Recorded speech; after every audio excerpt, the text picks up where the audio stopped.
caught on cam. For years ago, sometime around midnight, I woke up to knocking at my door. I was cautious, considering that we live in a pretty crime-ridden neighborhood in this section of town, so I carefully went downstairs and peeked out the window on the wraparound porch to get a glimpse of who was standing by the door. There was no one there. I guess I went back to sleep later on. A few days later, I decided to buy it and a security camera, and I set it up to see if I could catch any more activity. The next morning, I woke up to a notification about movement at my door in the middle of the night. What happened during the video horrified me. A man in a black hoodie and sweatpants was just staring back at the camera. He stood just looking at the camera, barely even moving before he turned around and walked away. He was frightened. But the fact that he stood there for so long like that was just insane. It was just until I watched this video later on that I noticed he had a machete in his hand. I reported the incident to the police, and he was later caught. I am not sure why he was there, or what his intentions were, but they certainly weren't good. The Stick Indians. Out in the desert area of the USA, there are roads that go insane distances with absolutely nothing nearby. No gas stations, no homes, just barren land. Longest one I've been on was the IRC, 76 miles between a couple of towns in Oklahoma. There was a sign that indicated no gas or rest stops for the next 76 miles. Many of them are much longer. The legend is that people traveling these roads, especially at night, will see people on the side of the road, 100 or more miles from anything. They look normal, wear normal clothes, except they are 9 feet tall when you get close to them. A lot of truckers have reported seeing them. I think it's an uncanny valley thing. Totally normal environment with one normally insignificant detail very out of place. This gives me another reason to never pick up hitchhikers. The cabin in the woods. I work for a pest control company, and once a month we drive up the mountain to spray some cabins. The last cabin is in a creepy spot with a sketchy bridge. The cabin has no electrical power, but there are TVs, lamps, and a microwave. There are a whole bunch of weird hand-drawn portraits along with a random angel doll that's hanging from the back of the closet wall. When you go up the very steep stairs, there's a long hallway. At the end of the hallway is a 50s-style little girl's room. Inside that room is a large trunk with some old worn-down kids' clothes in it. Without fail, every time I leave that room, a music box that is hidden somewhere starts playing the second I step into the hallway. Never before, never after. Scares the hell out of me, and my boss makes me spray the inside of that room alone every time. The lucid dream. I've had the same recurring event happen in dreams for many years.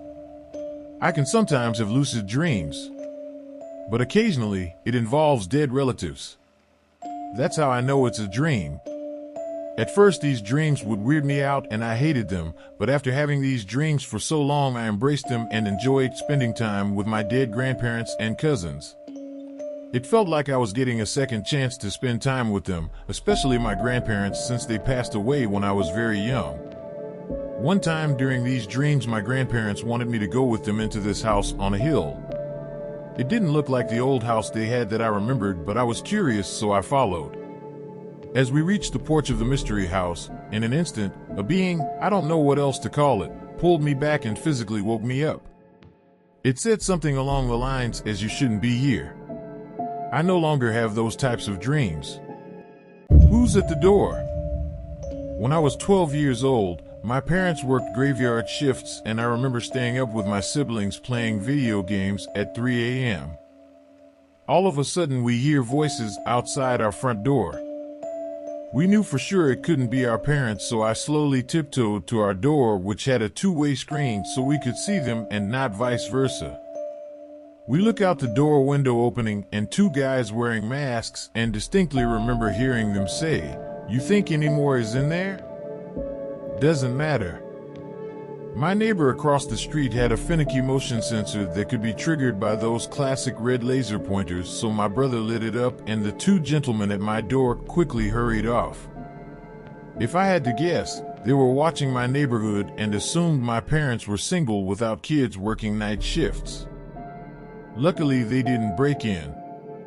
The Foot Book.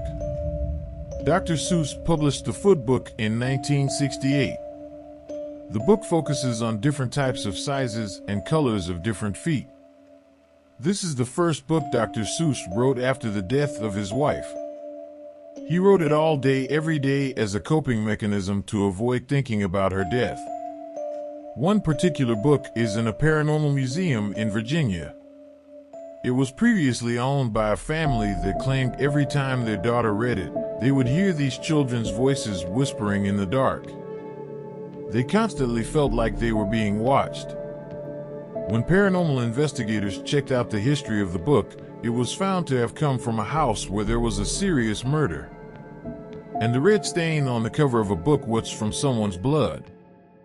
To avoid any incidents, no one has been able to read it, as it sits behind a protected glass case. Don't answer it. They say you should never answer your phone when it's your own number calling you. If you do, then the game begins and you can't get out of it. If you ignore the call, then you will be fine, but those who are curious and answer the call are in for a surprise. Whatever you say on the call, you will hear your own voice repeating what you say back to you.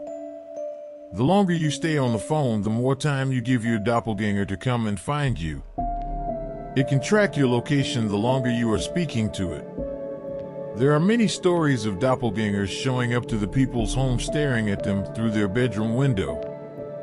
They want to take over your life and live as you've lived. Once you are gone, no one would know that you have been replaced. So if you see this call, answer it at your own peril. The upside down face. There's a legend of a man with an upside down face who has a habit of appearing in photographs.